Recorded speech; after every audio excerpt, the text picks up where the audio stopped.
একটা পাতানো নির্বাচন হতে পারে, এই সংখ্যাটা আমাদের আছে। আমরা 300 আসনেই আমাদের প্রতিদ্বন্দ্বিতা থাকবে, যাতে নির্বাচনটা পাতানো না হতে পারে। জামায়াত সহ 11 দলীয় নির্বাচনী ঐক্যে যাচ্ছে না ইসলামী আন্দোলন বাংলাদেশ। শুক্রবার বিকাল 3টায় রাজধানীর পুরানা পল্টনে আইএবির কেন্দ্রীয় কার্যালয়ে এক সংবাদ সম্মেলনে দলের পক্ষ থেকে এ ঘোষণা দেওয়া হয়। চরমোনাই মানে জামাত ইসলামের মতো কোনো কনফিউশন নাই। এটা হচ্ছে লিখিত বদমাইশ একটা পার্টি, পরীক্ষিত। কেন বলছি জানেন? চরমোনাইয়ের সাথে যে কোনো একটি রাজনৈতিক দলের সর্বোচ্চ নেতা বা নীতি নির্ধারণী একটি টিমের সাথে মালয়েশিয়াতে একটি বৈঠক হওয়ার কথা ছিল। সেই বৈঠকটি শেষ পর্যন্ত হয় নাই।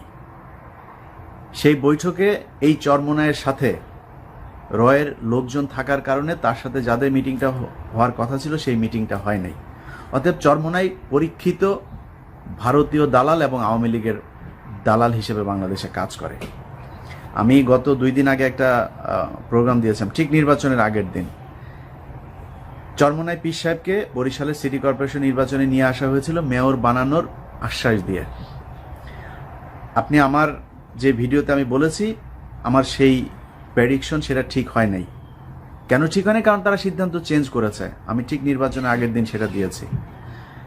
এখন আপনার যদি মনে হয় যে না আমার শোনাটাই ভুল ছিল, তাহলে আপনার কাছে আমার একটা প্রশ্ন। মনে করেন ইসলামী আন্দোলন বাংলাদেশ একটি রাজনৈতিক দল। এই দল তো ক্ষমতার জন্যই রাজনীতি করে। সে ক্ষমতা করে তারপরে বাংলাদেশকে মানুষকে সব মনে করেন খুব ইমান আকিদা শিখিয়ে তারপরে চরমোনায় জাহাজে চড়ায় জান্নাতে নিয়ে যাবে। যাই করুক, ক্ষমতায় তো যাইতে হবে তাকে। সে ক্ষমতায় যাবে, নির্বাচন করবে। তো সে ক্ষমতায় যাওয়ার পরে চরমোনাই পীর সাহেবের হবে কে? প্রধানমন্ত্রী কে হবে? নিশ্চয়ই রেজাউল করিম হবে, ফয়জুল করিম হবে। রেজাউল করিম হয়তো প্রেসিডেন্ট হবে। আমি হাইপোথেটিক্যালি আপনাকে বুঝাচ্ছি আর কি, যে যদি এরকম হয় যে তারা ক্ষমতায় এসেছে, তো যে প্রধানমন্ত্রী হবে, মানে ফয়জুল করিমের অবস্থান তো রেজাউল করিমের চাইতেও মানে জনপ্রিয়তা, তারপর চাপাবাজিতে তিনি উপরে। তো ফয়জুল করিম প্রধানমন্ত্রী হবে, সে মেয়র নির্বাচন করলো কেন?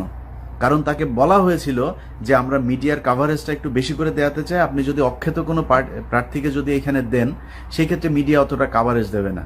আপনাকে যদি দেওয়া হয় সেই কাভারেজটা অনেক ভালো হবে, অতএব আপনি এখানে প্রার্থী হন, আপনাকে মেয়র বানানো হবে। এই লোকটা চরমোনাই প্রস্রাব সামাল দিতে পারে না এবং তিনি নির্বাচনে অংশ নিয়েছেন। নির্বাচনে অংশ নিয়ে তারপরে মার খেয়েছেন। এখন মার খেয়ে মনে করেন যে দাঁত ভেঙেছে, এটা শুধু এখন আবার ওদের তো ওই বিভিন্ন কথাবার্তা হচ্ছে, ওদেরকে ভোট দিলে নাকি ভোট পাবে রাসূল সাল্লাল্লাহু আলাইহি সাল্লাম। এখন দাঁত ভেঙেছে, সেটাকে আবার কয়দিন পরে হয়তো বা দিতে পারে যে এই দাঁত ভাঙার যেই মানে পুরস্কার, সেটা উহুদের দাঁত ভাঙার সমান হয়ে যেতে পারে। এরকম অনেক ব্যাখ্যা টাকা দিতে পারে। যাই হোক, এই ইসলাম ধর্ম নিয়ে ভণ্ডামির যত কিছু আছে সেটা এই চরমোনাই পীর সাহেব করে থাকে।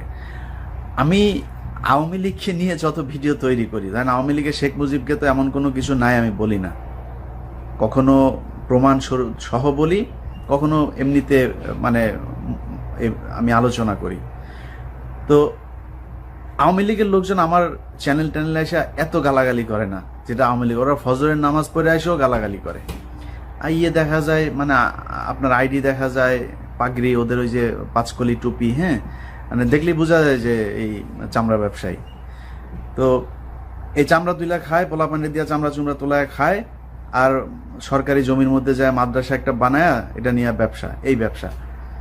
তো এদের কোনো রকম আপনার ওই চাইনিজ ফোন আছে না, আপনার কি বলে অ্যান্ড্রয়েড যে ফোনগুলো, এই ফোন একটা কেনে, ফোন কিনা তারপরে শুরু করে আপনার মানে গুতাগুতি, সারাক্ষণ ফেসবুক, বিশাল অ্যাক্টিভ।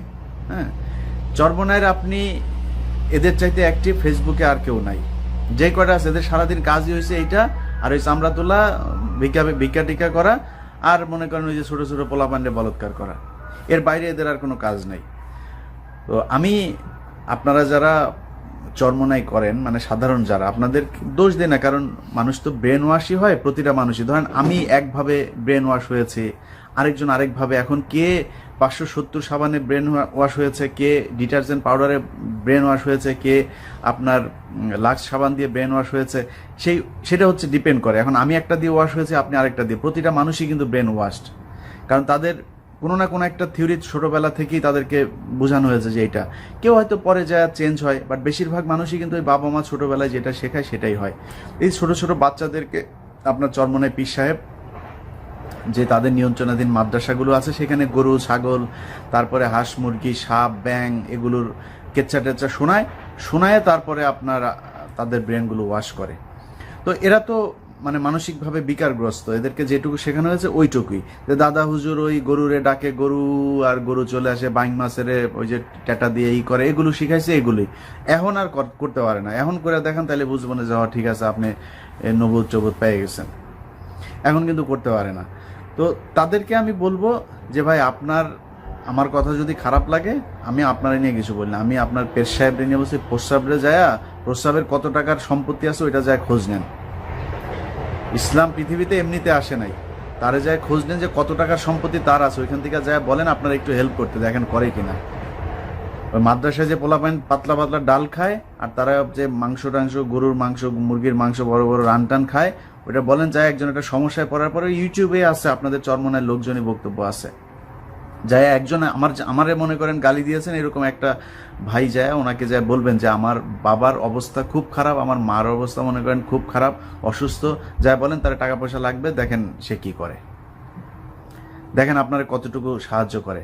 ওই সময় বুঝবেন যে দান খয়রাতের ওয়াজ করে এই যে আপনাদের কাছ থেকে টাকা পয়সা আদায় করে না, দান খয়রাত তিনি কতটুকু করে ওইটা তখন বুঝতে পারবেন।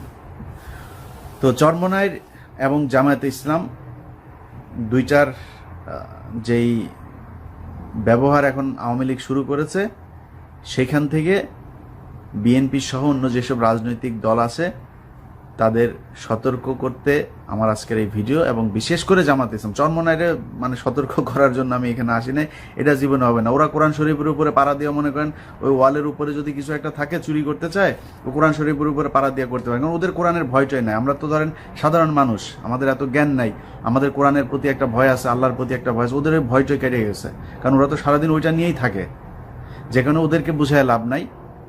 জামায়াতে ইসলামকে বলবো খুব সাবধান। আমি ইলিয়াস কারোর খাইও না পড়িও না, আমি কারোর গোলামের মতো আচরণ করব না। কোনো ধরনের শয়তানি করবার চেষ্টা করিলে ঠিক অপোজিট ডিরেকশনে হাঁটা শুরু করব। সবাই ভালো থাকবেন, আল্লাহ হাফেজ।